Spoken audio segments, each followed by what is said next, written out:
It's indeed a blessing of Allah subhanahu wa ta'ala that He has chosen us to perform our Hajj, an obligation, no doubt. For many of us who were born and raised Muslims, since the day we were born, since the day we started to understand, we were taught the 5 pillars of Islam. And we all went through them, we had memorized them, we knew about them. But no doubt the last one was Hajj, and for many people Hajj is still a dream. It's still a dream, it's very difficult to come by. It is indeed a blessing of Allah subhanahu wa ta'ala that He has chosen us to be among those people who perform our Hajj. May Allah subhanahu wa ta'ala make it easy for us, and may Allah subhanahu wa ta'ala accept it from us. Ameen ya Rabbil Alameen.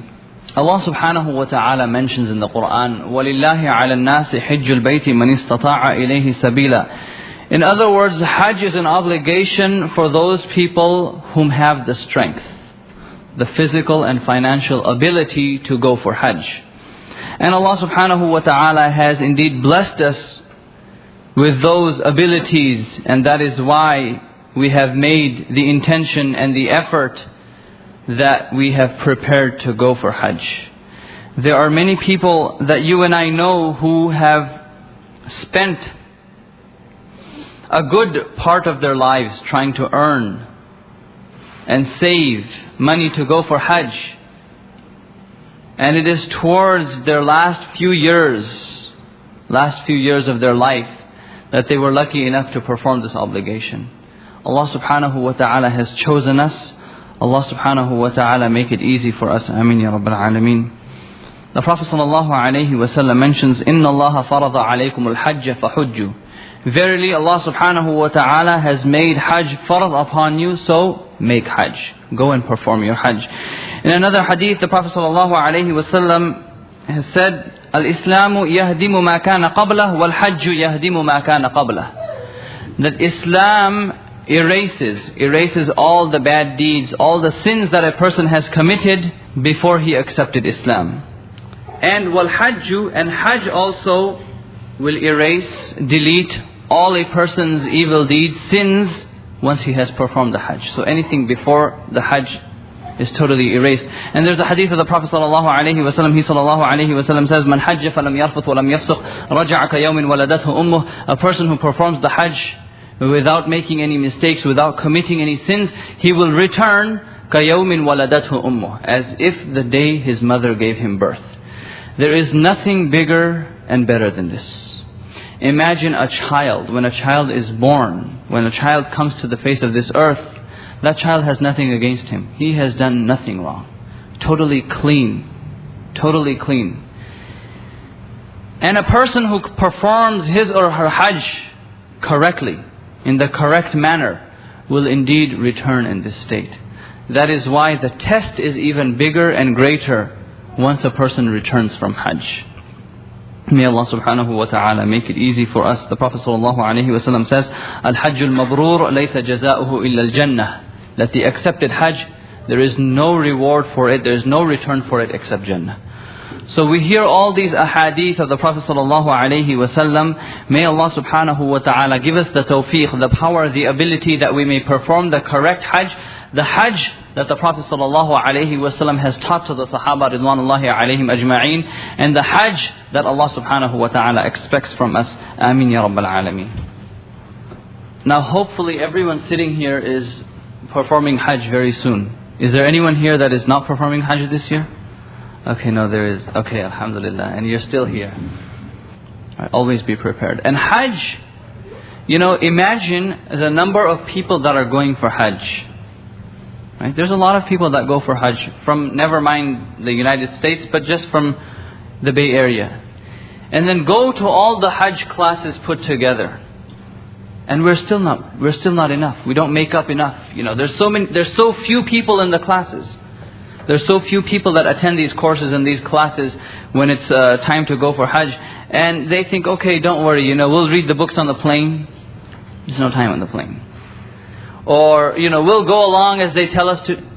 We're going for Hajj. This is an obligation from Allah subhanahu wa ta'ala. We should prepare for it. You and I we live in a, alhamdulillah, in a place which is very modern. There's a lot of education, and whenever we have to prepare for something, whenever we do something, we make sure we try our utmost best to prepare for it. And when it comes for Hajj, unfortunately, many people don't prepare for the Hajj as they should. They think of it, and no doubt it is, a five-star vacation. Right? It's like, the travel agent is going to hand you your tickets at the airport, your itinerary, and say, here it is, good luck. And someone's going to be with you all the way through, no doubt. That's what happens nowadays. And, you think you will learn about Hajj in the process. It's a learning process. No, it's not a learning process. It's an obligation from Allah subhanahu wa ta'ala, and it is an obligation that we perform the Hajj correctly. Right? And whenever people think of Hajj, we always put it off till next year. Right? There's many of us who have been putting it off for many years. And alhamdulillah, Allah subhanahu wa ta'ala has guided us, and Allah subhanahu wa ta'ala has made it easy for us. But we know many people who are putting off the Hajj.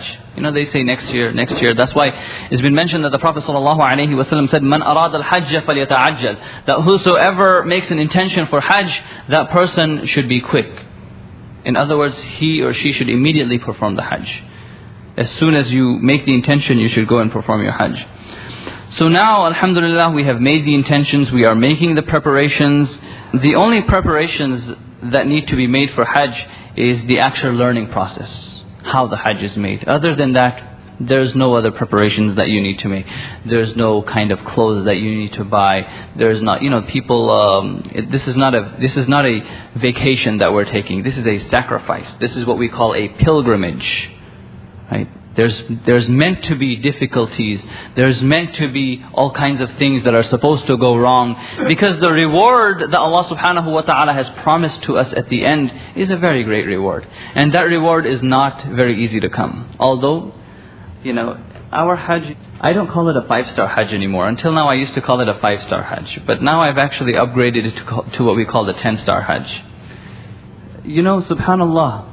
And I bet you every single one of us, when we went to the travel agent, we started bugging him. Okay, where am I staying? What kind of hotels are there? How many people are in the room?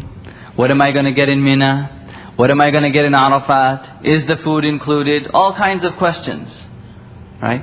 We will bug him until, until there's nothing left for him to say. And then still, obviously we go for the Hajj. And for those of us who have some experience,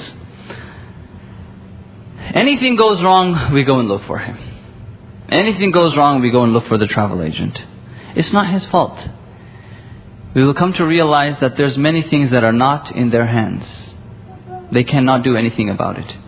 And plus the Hajj that we do, the one intention that we should make when we leave is that we are going for a pilgrimage. We are going for the sake of Allah subhanahu wa ta'ala. So whatever hardships a person faces, they are for the sake of Allah subhanahu wa ta'ala. Look at the people around you when you get there. You will walk out of your hotel. Just walk out. There's so many things that you can do. Just walk out of your hotel. Look in the direction of the haram. You'll see everyone's backs going towards the haram. Look in the opposite direction. All the people that are coming from so far away, walking for minutes and minutes and maybe even miles just to make it to the haram. Most of us, when we go from the United States, our hotels are right next to the haram. Within 3 or 4 minutes we're inside the haram. We still complain. In the morning when we wake up, if there's no breakfast, we will still complain. Think of those people who leave in the morning, they do their Salatul Fajr standing right next to you. What breakfast is prepared for them in their hotels? They're living in some apartment somewhere where there is no such thing as breakfast. And here we have a nice warm breakfast waiting for us in a 5-star hotel. Believe it or not, that breakfast is better than you've had all your life. You have at least, depending on which hotel you're staying in, many of these hotels offer you 15, 16 different kind of things you can have for breakfast. You cannot imagine. So always look at the person that is lower than you, and you will be able to thank Allah subhanahu wa ta'ala. And if anything ever happens, if anything goes wrong, you will still thank Allah subhanahu wa ta'ala, and you will not complain. Because we have a tendency to complain. We're always bickering and always screaming, looking for the travel agent. Any minute we see him, usually they run away. You don't get to see them. But if in any case you see them somewhere, then all you will do is scream at them. So let us not go with that approach. Let us go with the approach that whatever Whatever happens is for the sake of Allah subhanahu wa ta'ala.